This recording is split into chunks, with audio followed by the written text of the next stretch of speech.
È un modo per dare anche visibilità e riconoscimento a chi fa apicoltura in luoghi che non sono semplici neanche per le api.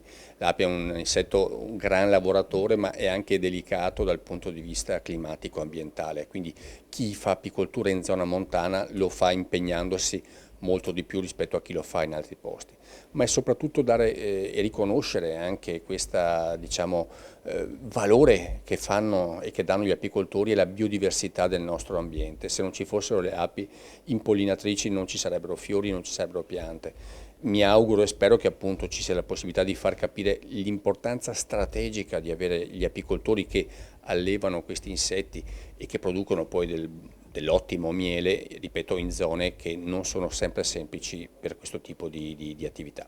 La nostra associazione con i suoi 3.000 apicoltori svolge tantissime attività, soprattutto didattiche, per far conoscere questo mondo ai bambini e ai cittadini.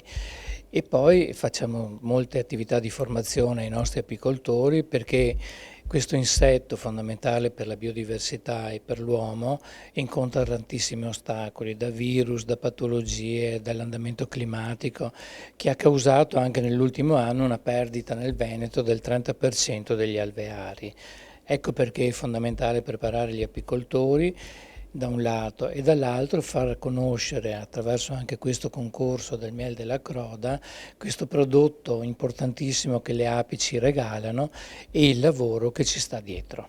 Innanzitutto avremo due momenti di raccolta dei campioni presso i nostri centri, uno per i mieli primaverili che partirà proprio il 15 giugno fino al 15 luglio e poi uno sarà a fine del mese di agosto, per poi finire con la premiazione che si terrà il 2 novembre a Feltre presso la Sala degli Stemmi.